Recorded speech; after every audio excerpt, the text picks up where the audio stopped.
So Louise, welcome to the show. Hi, thank you so much for having me.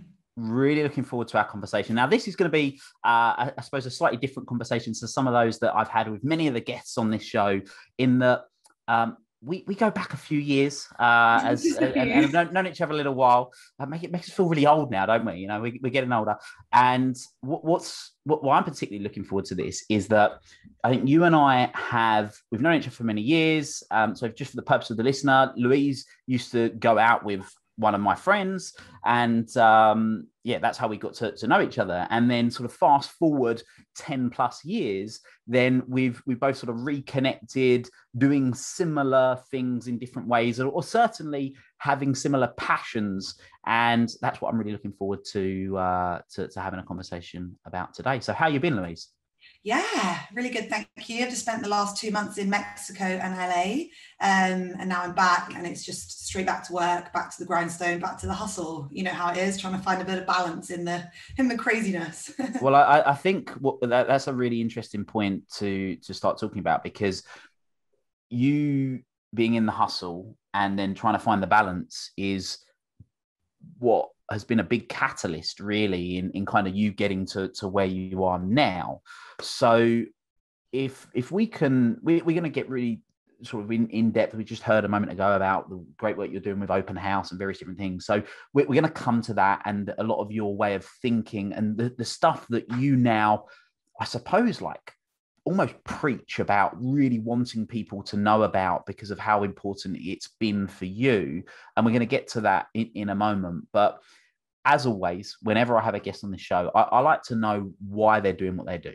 And I'm the why guy. I like to know like no one just wakes up one day and just decides, oh yeah, this is what I want to go and do. They've had an experience of some sort that's led them to be where they're at. So we can maybe go back to yesteryear, to maybe when we first met many years ago, or maybe even further beyond that, and just sort of explain a little bit about how you've got to where you are now. Yeah, 100%. I love the why guy. You should patent that. I love it. But yeah, so a bit of my background is that without generalizing too much, I feel like my whole life has been a battle to find balance. So what I mean by that is that as long as I can remember going back, even as a child, I remember having these tendencies to, already at that point, like work very hard or study very hard, or when I was doing ballet or county swimming as a child, like train very hard, swim very hard. And I think that, obviously at that point, you're just not aware of anything. It's just like life, you're getting on with it.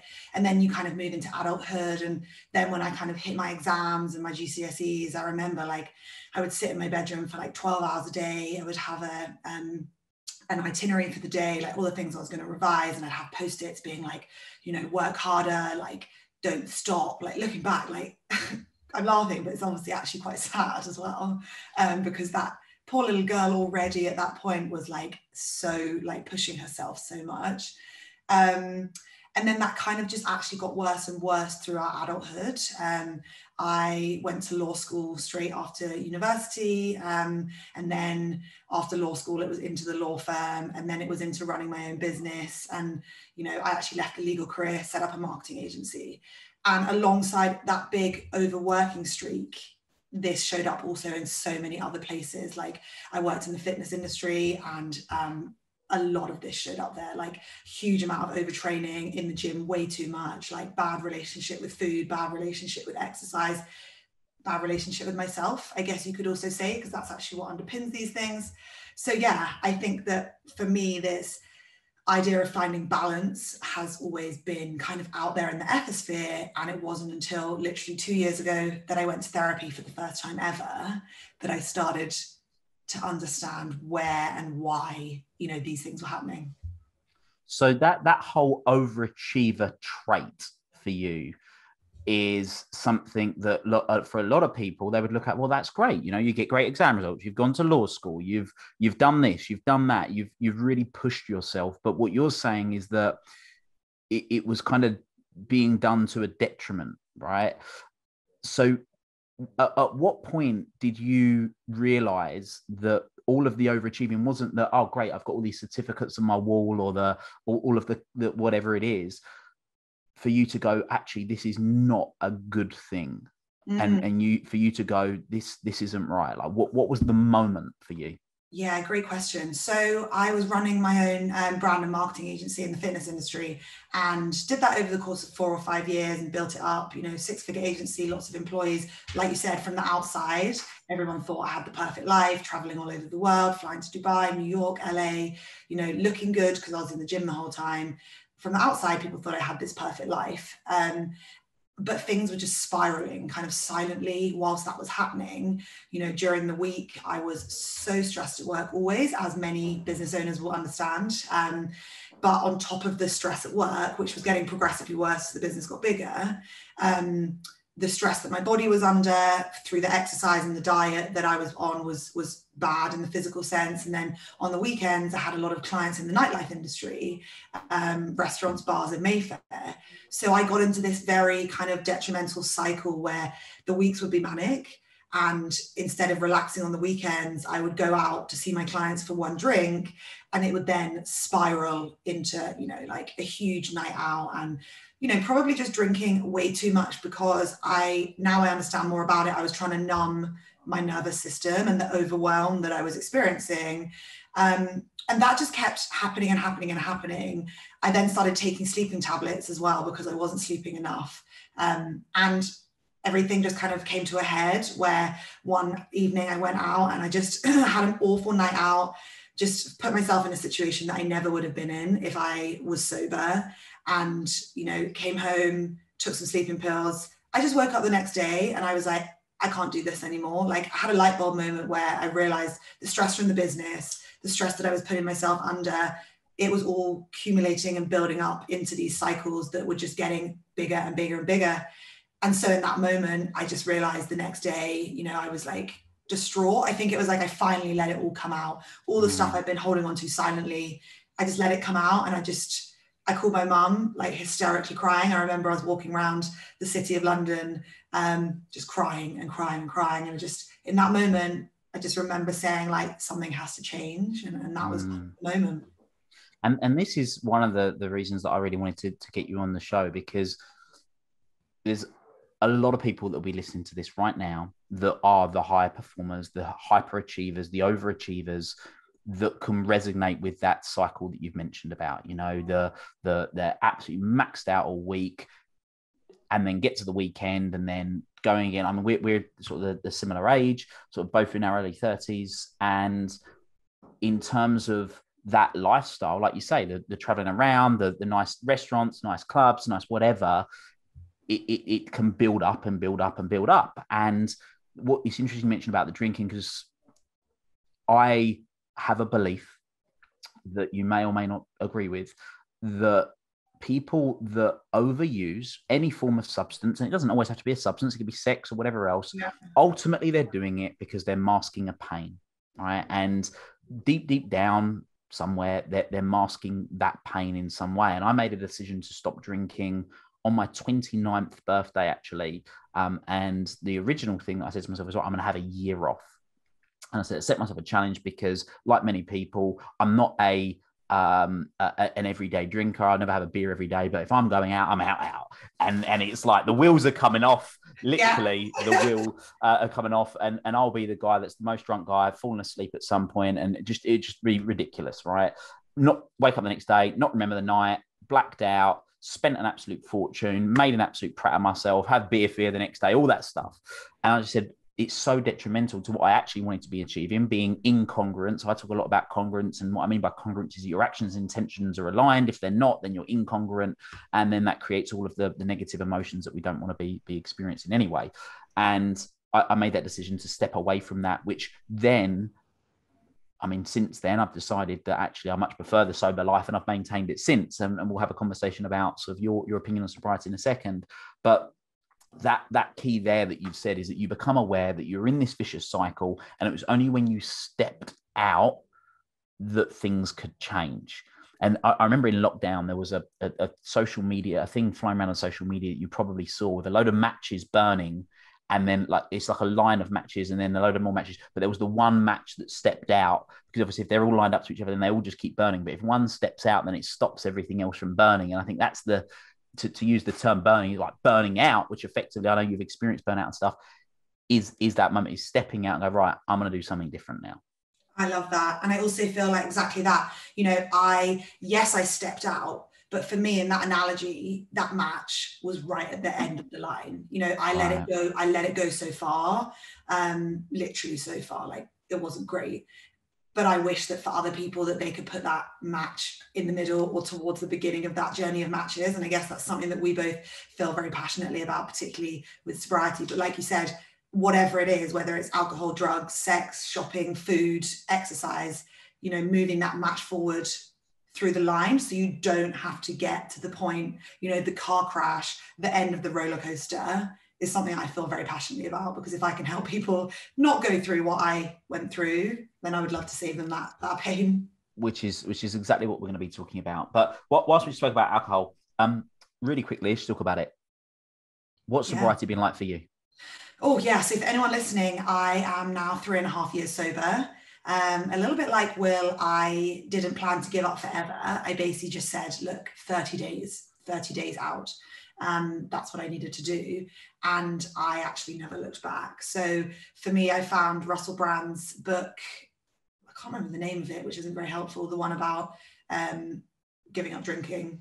But I found his book and read that. And that's when I realized this is masking something else that is going on. And then actually, as I went back to kind of real life, so to speak, I started going out and doing a couple of things here and there that I would have done before with alcohol.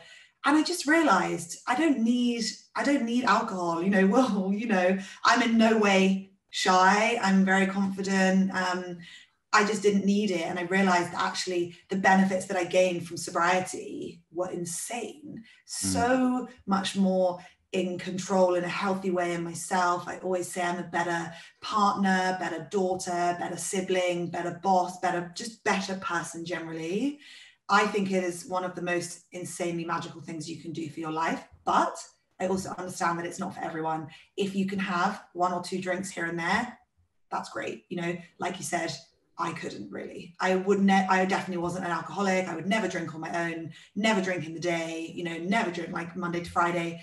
But when I did drink, we were going, like, just went very, very quickly and just kept going. So yeah, for me, sobriety has been honestly life-changing, honestly the thing that I am most proud about in the whole world. I don't know if you feel the same about that. It's like a big I do you know what, it's really interesting. So like I say, I decided to have a year off. I went for about 18 months. I then did have a couple of drinks. I said a couple of drinks. I thought, well, 18 months. And it's interesting. I actually decided, I've never shared this with anyone before, but I'll share this now. I decided, there was a particular girl I was seeing at the time, and I quite liked this girl. I thought this could work, but her thing was, well, you don't drink, and then I started questioning myself, and I thought, well, maybe I don't have to go crazy. I can just have a few drinks. Why not do that? So I started having a few drinks on a few nights out, and then that never went anywhere. And I was a bit like, I kind of wish that I hadn't, but whatever. And then I had 2 big nights out again, 2 big nights out, one in December and then another one on Christmas Eve, and just thought to myself, why am I doing this? Like this, there is absolutely no upside to me. And then I haven't drunk since then. And yeah, that'll be coming up to 2 years since then. So in total, it's been like similar to you, 3.5 years, bar those couple of nights. And I have no cravings to want to drink.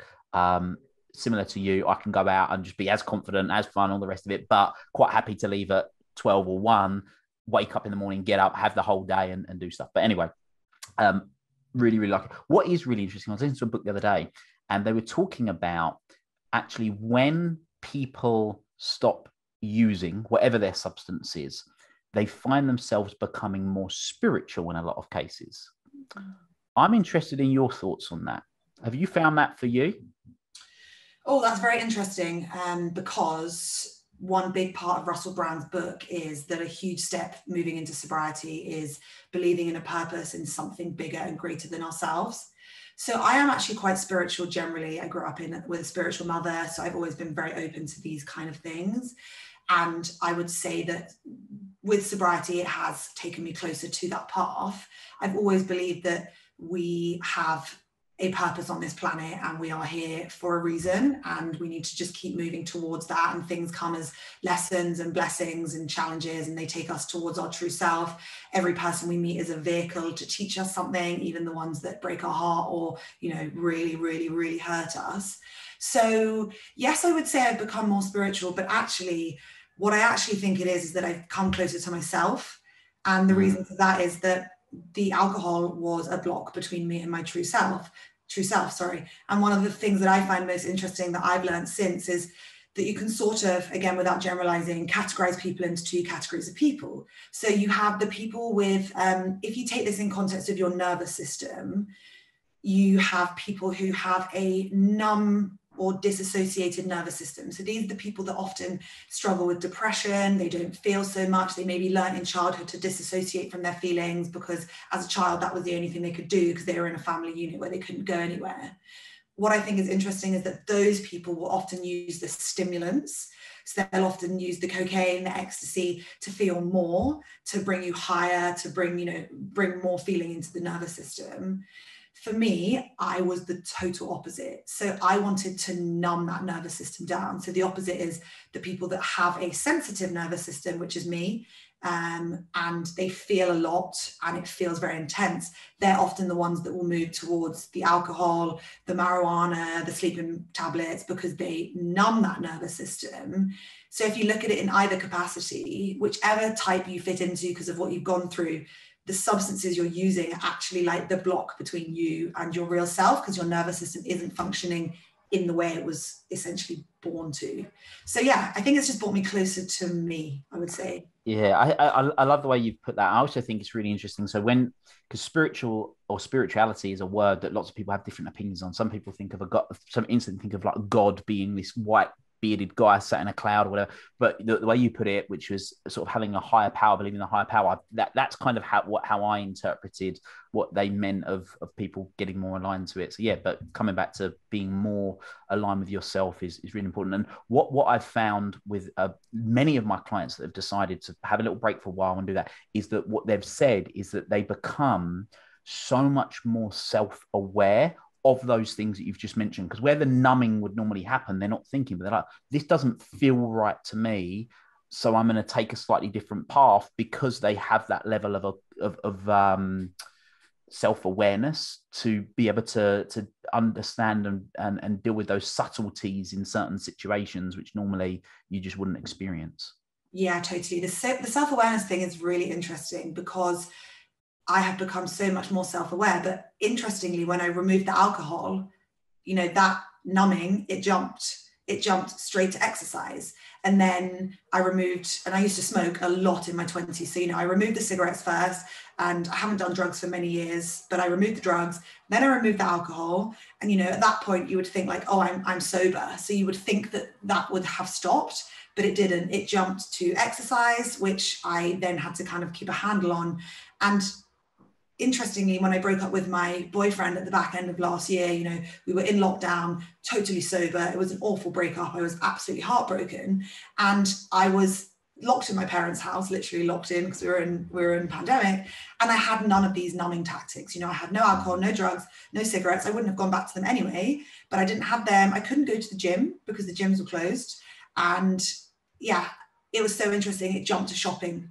And I found myself online shopping, and I realized in that moment, these things will keep jumping around. But because I had the self-awareness, I realized that actually, no, you're numbing again. You need to come back to yourself.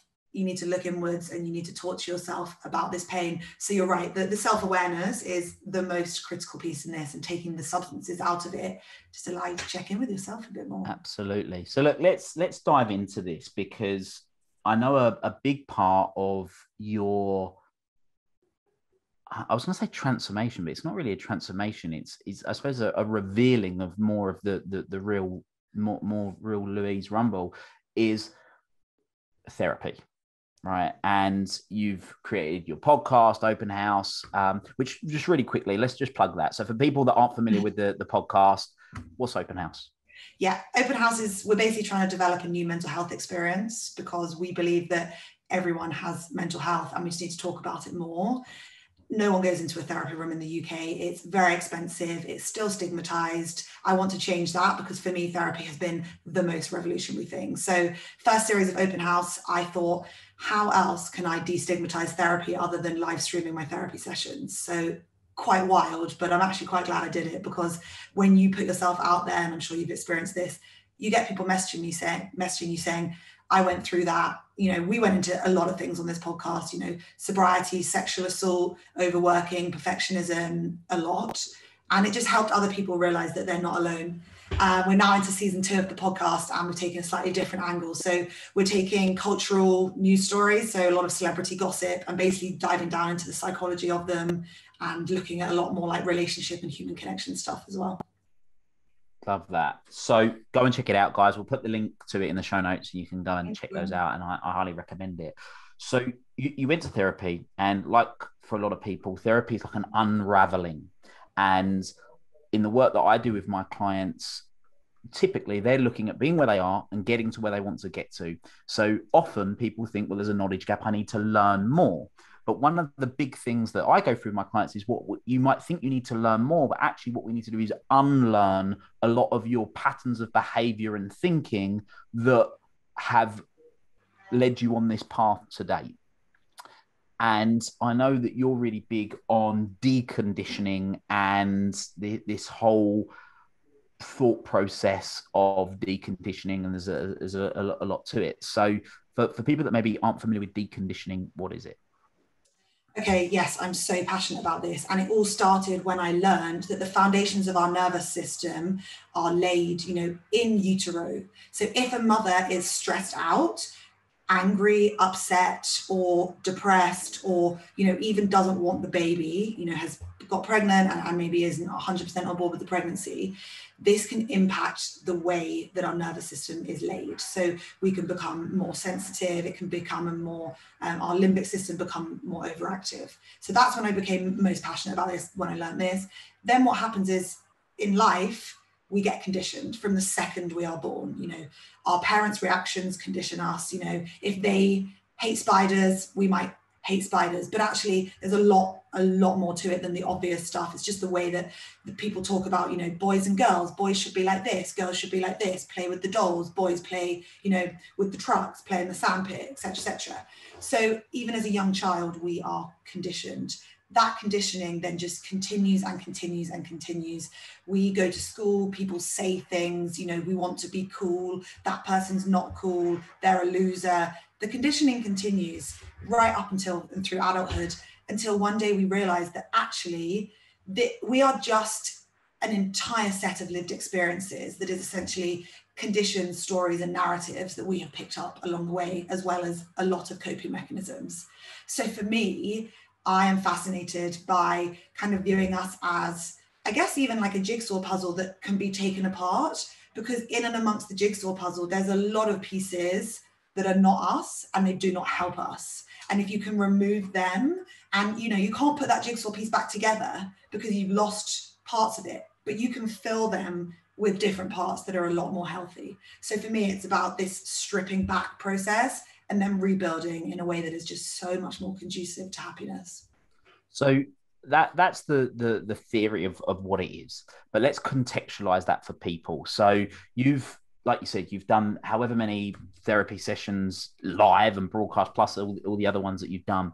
What have been, because the other thing that I want to just make really clear, a lot of people, they think of therapy as you only go to therapy when you're at break, like you're suicidal or whatever, or you've got lots of different things wrong with you. But ultimately, you were, as we've already established, a real high performer. You had a really successful business. You had the sort of international lifestyle. You had a lot of things which people looking from the outside in would go, wow, you know, you've got a lot going on, or a lot going for you. But therapy for you obviously opened up lots of levels of awareness, and it's not someone saying, well, this is the case for you and this is, it's very much a process of a conversation that thought-provoking questions lead to certain things. So what have been, if we were to maybe pick 3 of the most vital learnings through, whether it's in the therapy session or in between sessions or whatever it was, that you've had about yourself that you wish you'd known earlier that would have prevented you from operating the way you did? Hopefully that question makes sense. Yeah, definitely. On the spot here, so let's hope I can come up with 3 good ones. But I think the first one is understanding that these things developed in childhood. So we are so punitive as adults against our adult self. And we often get very annoyed with ourselves. You know, why am I not more like this? Why do I do this? And we get very angry at ourselves, or frustrated or upset, which means we disconnect.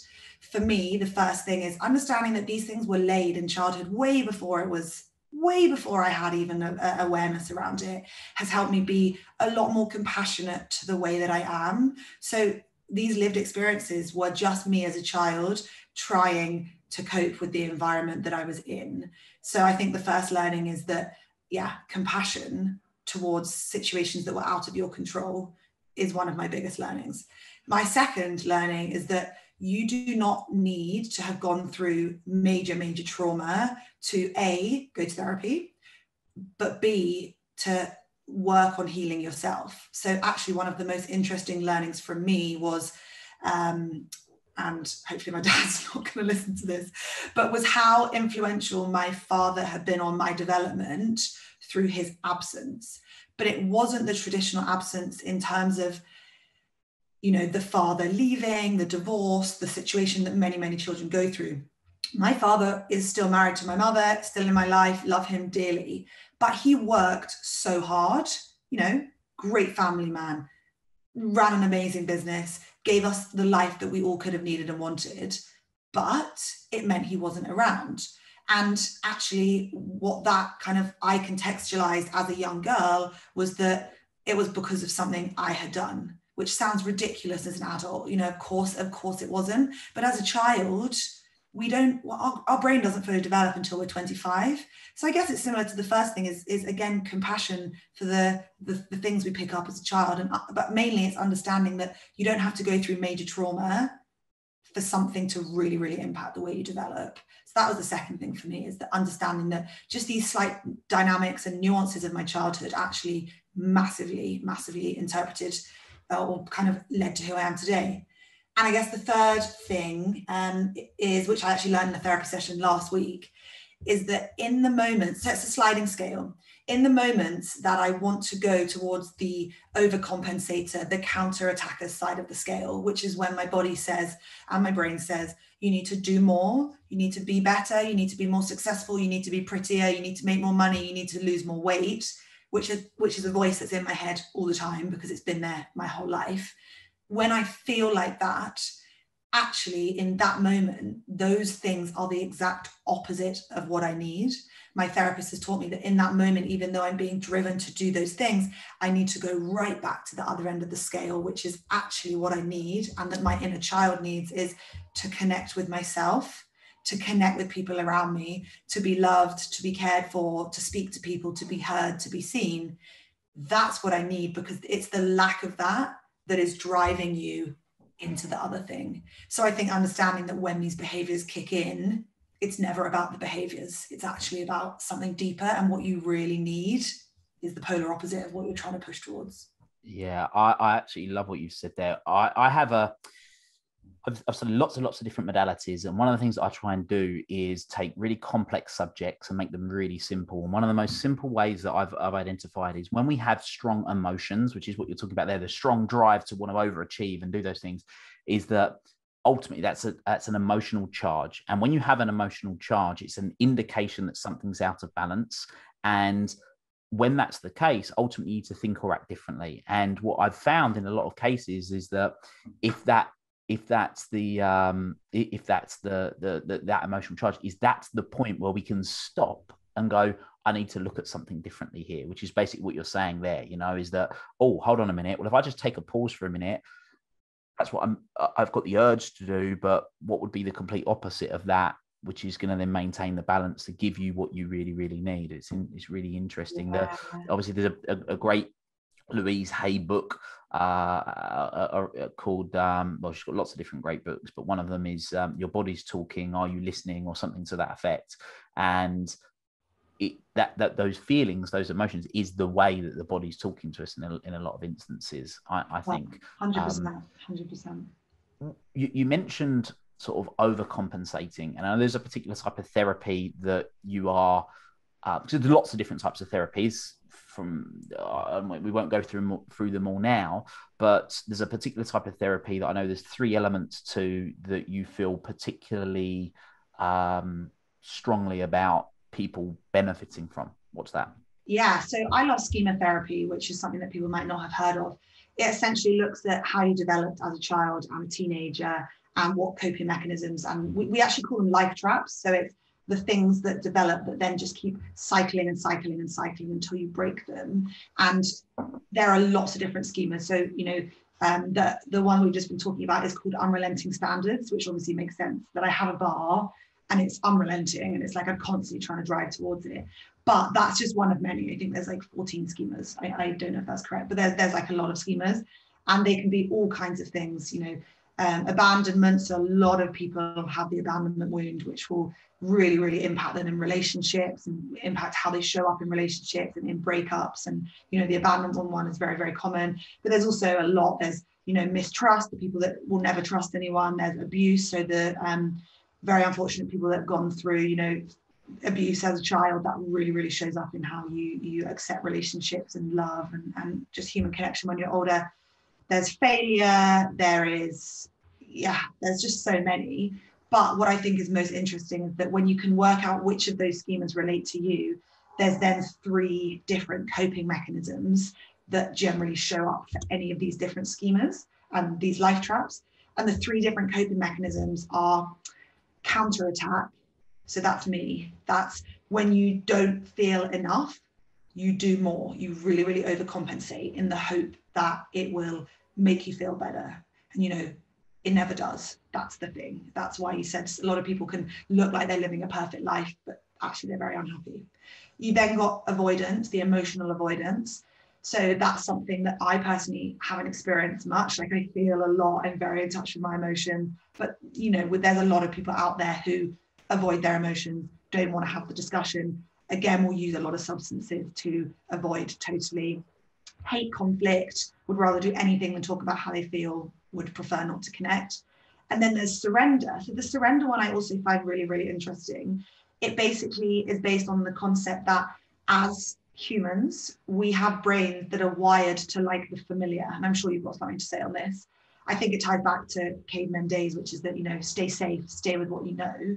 And what this wiring does in the surrender coping mechanism means that you will continue to replicate situations in adult life, even if they hurt you. So, these are often the people that find themselves in the toxic relationships, the bad working environments, the just bad situations generally. And they might even be aware of it. Their partners or, their family definitely will. They'll be saying, you need to break this, you need to get out. And they just can't. So they stay stuck in that comfort. So those 3 things for me have been phenomenal in terms of being able to look at people and being like, oh, they're doing that because of that. That's the schema they're dealing with. And that's why they act the way they do. So yeah, I love schema therapy. And what we've just said is that it's that whole level of awareness. Like I'm really big on patterns. I said that the why guy. Maybe I should start using that.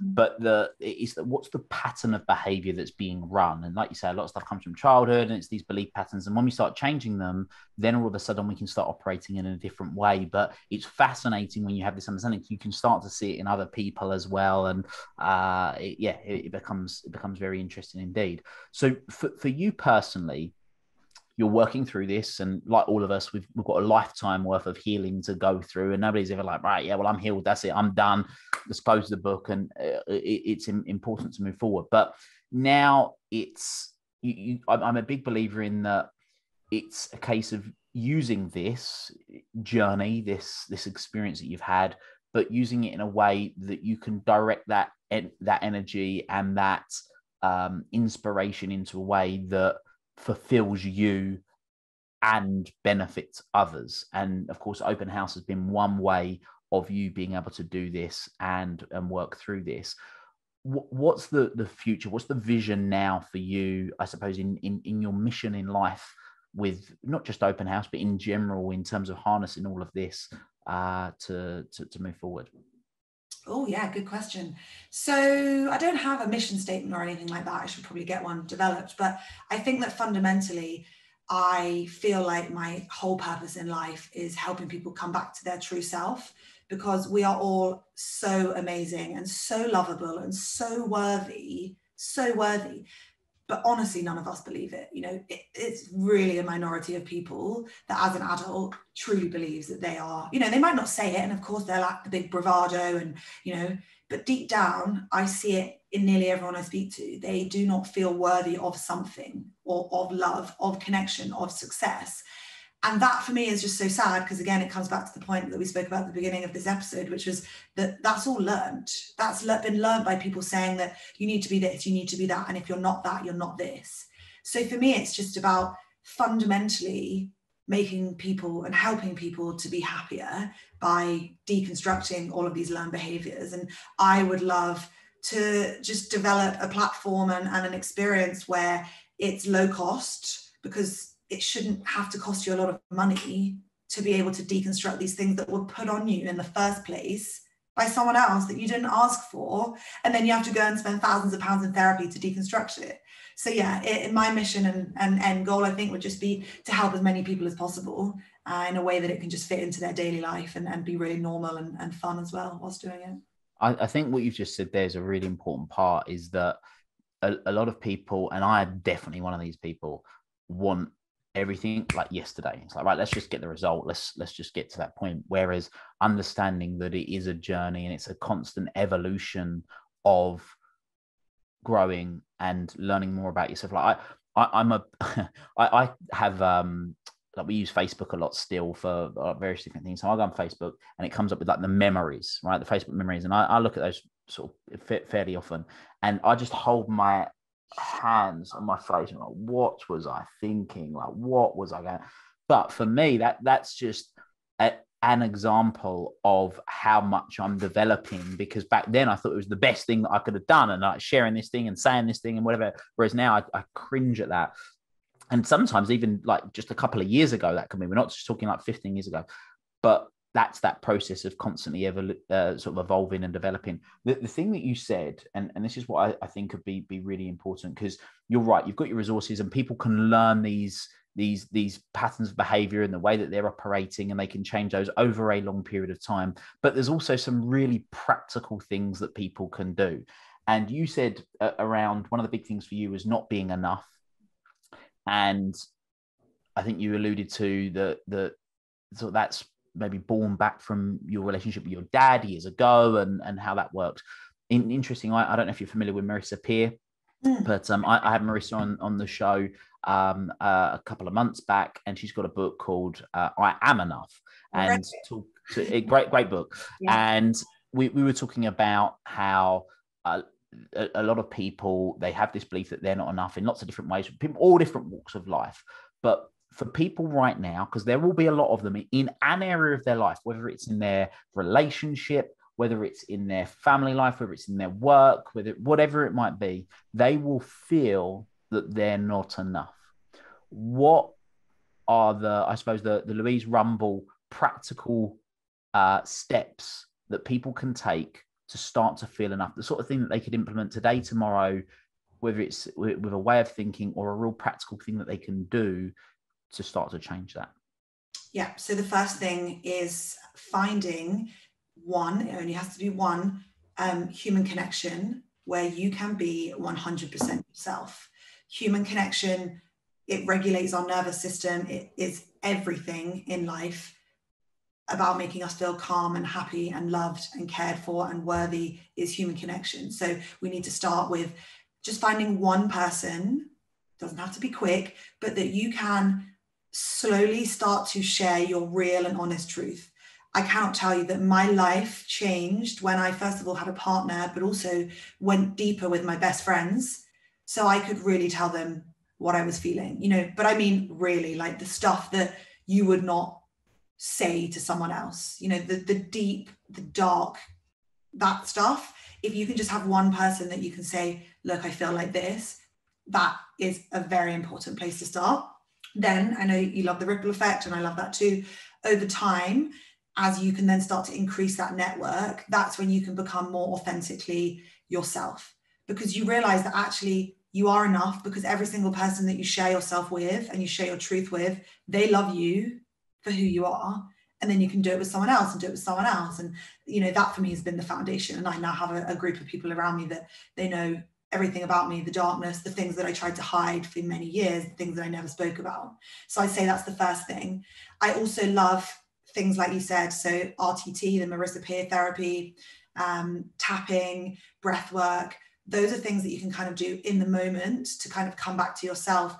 Also just like a very quick and easy nervous system reset, which is literally just putting your hand on your heart and coming back to yourself. Because in those moments that we don't feel enough, we lose ourselves, we move out there, the brain goes up here, and actually we are here and we will always be safe in here, because we're never going to desert ourselves, we're never going to leave ourselves. So I think that's another thing. And then of course, you know, the journaling, the affirmations, that's, I would say, like the foundations of the free and easy stuff that you can do.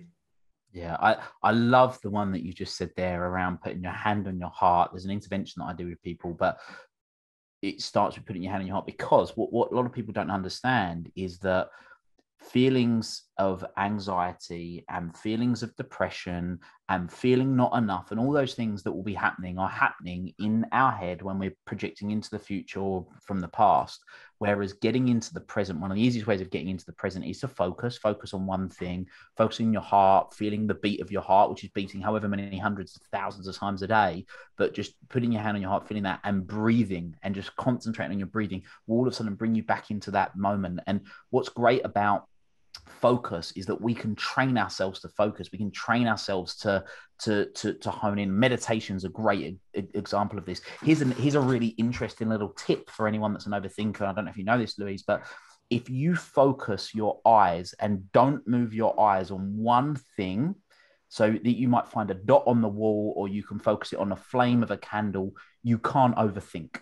So if you're someone that overthinks a lot into the future, or you're thinking about your past or whatever, if you can train yourself for a couple of minutes a day to focus on that, you can build this into meditation, do it for 5 minutes, 10 minutes, 20 minutes, but you do that regularly, then you'll train yourself to really concentrate and, like, as you say, sort of come back to yourself and just be like, I'm in the moment. And that then becomes almost like the circuit breaker in those moments that stops the spiraling of thoughts. Yes, I love that. Someone actually messaged me about that last week, so it's so funny that you brought that up. And also I just want to drop in here a product that I've been using recently, which I think has been quite miraculous for me. So I find meditation hard. I have a monkey mind. It's hard to control. Obviously it's a lot better than it used to be, but I find meditation difficult, and I'm very happy to say that I do not incorporate it into my life anywhere near as much as I should. But I saw this device, and it's called I think it's called a Sensate, and you put it on your sternum and you meditate, or you just lie there, you listen to the music, and it vibrates, and it essentially stimulates your vagus nerve, which I'm sure you know lots about, and it pushes your body out of fight and flight and into the other one. I think it's parasympathetic or potentially sympathetic. I'm not sure which way around it is. And that for me, I found has been a real, like, almost like a life hack for me. I do it before I go to bed, and I do it when I wake up in the morning. And so I found this alternative to meditation that almost like delivers the same thing, even though I know I should be meditating too. I'm going to try and get back on that. Yeah, but look, I'm going to call you out on that, because I think that where a lot of people go wrong is they have their perception of what meditation should be.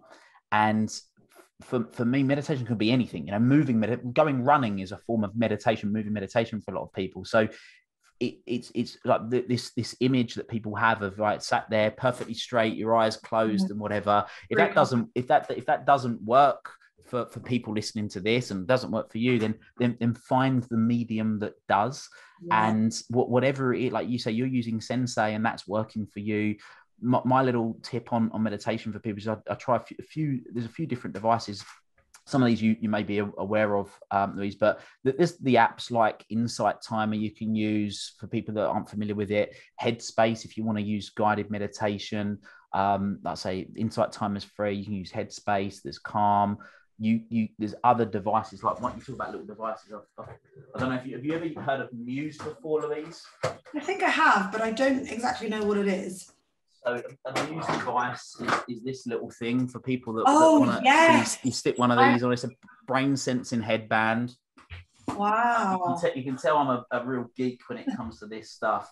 So you can use a brain sensing headband, or if you want to go to the next level, then you can plug. For people that aren't watching this, I've put this on. I'm doing a live demonstration here for Louise. I don't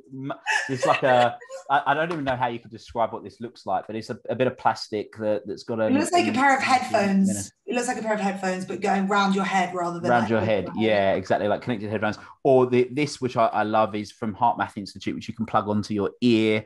And this is a little device that measures the head and heart connection. So this is really cool. If you're not familiar with Heart Math, Louise, I'd recommend going and taking a look at it, because that's great with Heart Math, and it's about creating that head-heart connection. Another little app that you can use, which I've found works really well for people that are interested in getting into meditation, is Brain FM.